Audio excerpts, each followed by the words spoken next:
Rev up your engines!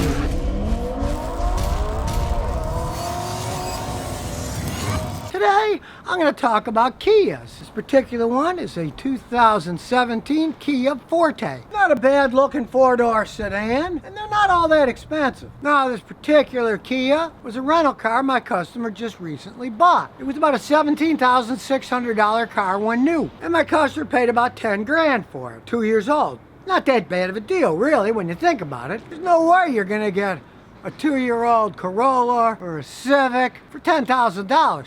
It's just not going to happen. So if you're budget conscious of my customer, here's what you get for the 10 grand he shelled out. It's got a 2-liter, 4-cylinder engine, puts out 147 horsepower. And no, this isn't one of those crappy Jatco transmissions. These are Korean-made 6-speed. The Koreans put them in millions of different cars. Hyundai, Kia, they use the same units. Good on gas. I think it's 29 in the city and 38 on a highway. Now, yeah, from a pure performance standpoint, these transmissions are somewhat sloppy.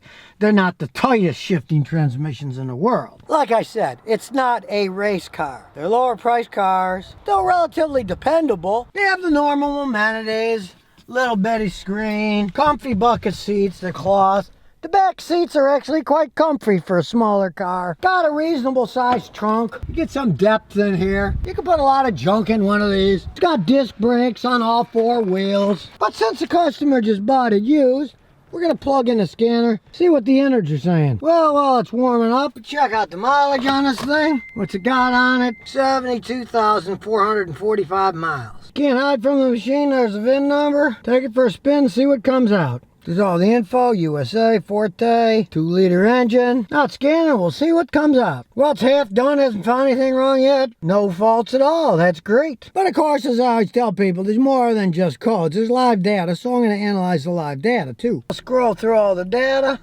see if anything looks weird. So far, it's pretty good. Lots of data on these things. There's no ifs, ands, or buts about that. Ooh, the battery's 100% state of health. Not bad for a 2.5-year-old battery. As you know, if you've seen these before, these are color coded, so they're all black. That's good. They come out red or orange. There's a serious problem. So far, everything looks pretty good. No, other than the transmission shift leg, especially when you dog it hard, which is just kind of synonymous with these Korean transmissions, they don't fall apart. They get phenomenal gas mileage. They just don't have the oomph of a really high quality unit transmission. But this is an economy car, basically. No, not particularly a race car. You step on the gas. It goes on the road. You can see what I mean about the transmission, though. When you get on it, kind of slips a little.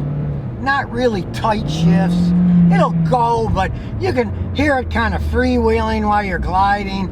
It's just, you know, not the tightest transmission in the world. It kind of reminds me of the old Chevy slip and slide transmission from the 60s. And they went down the road, but they had a bit of slipping and sliding while you're driving them. And it rides okay. Not the smoothest ride, but not the clunkiest either. And it still has a tried and true hand emergency brake. Not that electronic crap that breaks down all the time. And it has an actual key, not this keyless remote where people can steal them or you lose them, they cost a fortune. It still has a key. Keys are nice and safe. They're harder to steal. They still got anti-theft stuff in them, but you don't have to worry about somebody getting a wireless system and breaking into your car, because this isn't wireless. You got to have a key. And really, they're not bad looking cars. They're pretty sharp. They got kind of that Mustang snarly glass. I mean, they all copy each other. Now, it's no speed demon. It will go 122 miles an hour, which is actually governed. It could go quite a bit faster if somebody wanted to, but for a car to drive you around in relative comfort, they're not bad cars. Sure, the legroom isn't the greatest, but the back, nice and comfy. It's got a nice armrest. It's pretty comfortable riding back here. Got a car that was 2 years old, saved about $7,500, paying only 10 grand. It's a lot better deal than buying a brand new one, and then 2 years later, you lose all that money. Somebody else took the big hit. Well, in this case, it was the company, rental company, because it was a rental car for 2 years. I am not a fan of rental cars, but I'll tell you, this one is in decent shape. Even though it was made in Mexico. Why do they make them in Mexico? Because it's cheaper to make them there. Well, in this case, you pay less. So, I guess to that extent, It's a fair trade-off. You're paying less for the car.